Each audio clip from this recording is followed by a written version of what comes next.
This ABC 15 Flash Briefing is sponsored by Sanderson Ford. Straight up. And good morning on this Monday. I'm Nick Saletti here with your top stories from ABC15 Arizona. November is already proving to be a brutal month for the coronavirus in the U.S. More than 100,000 new cases were reported Sunday, making it the fifth worst day since this pandemic began. Saturday set a new record for cases. In Arizona, more than 1,800 cases were reported yesterday. As cases rise, school districts across the state are adjusting their learning plans, and many are returning to virtual learning. Litchfield Elementary and Agua Fria Union High School districts begin remote learning today. They begin it today. Apache Junction and Yunker High Schools are doing the same thing. While Campo Verde High School in Gilbert, we know, is beginning hybrid learning. Roosevelt Elementary School District was supposed to return to the classroom this week, but will remain virtual after winter break. Nearly 1 week after Election Day, there are still some close races in Arizona. In the Maricopa County Board of Supervisors, Jevin Hodge has just over 1,000 votes now in the lead over Jack Sellers. In the county recorder's race, Adrian Fontes trails as new results put Stephen Richer ahead. And perhaps one of the tightest races right now for Legislative District 28, Kate Brophy-McGee, very close with Christine Marsh. Only 622 votes are leading this right now.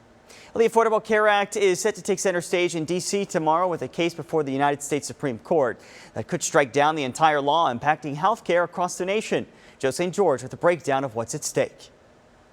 An outpouring of joy, of hope, renewed faith. The country may soon be getting a new president, but an old debate is resurfacing in Washington. On Tuesday, a new challenge to the Affordable Care Act will go before the Supreme Court, potentially striking down the entire law. It's estimated 23 million Americans have health care currently because of the Affordable Care Act. Millions more, like Laura Packard, benefiting because she's a cancer survivor, and the law prohibits being denied coverage because of a pre-existing condition. I used to have junk insurance, and if I still had that insurance today, I would be bankrupt or dead.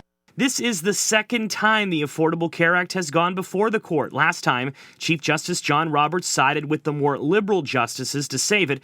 But because Justice Amy Coney Barrett is new to the court and the court is considered more conservative, anything could happen. The challenge comes from several Republicans around the country who say the only reason the law was allowed the first time was because it had a tax penalty in it. And since President Donald Trump and Republicans removed that tax penalty, the entire law should be struck down. One thing we do know is we will not get a ruling on this case until next year. And if it is struck down, President-elect Joe Biden would have an immediate health care crisis on his hands, as millions would be left wondering if their insurance still works. In Washington, I'm Joe St. George.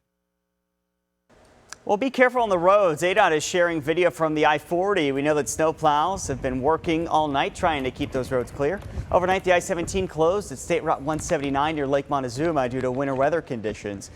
And it is beginning to look a lot like Christmas. The holiday season has started. ZOOLIGHTS is back in action. The millions of twinkling lights are up around the Phoenix Zoo. You can do a drive-through this year. It costs $75 per car. You can also still walk through for $20 a person. The lights will be up through the end of January. You can also check out the World of Illumination. The drive-through location near Westgate is open, while the one at Tempe Diablo Stadium opens tomorrow. Tickets start at $29.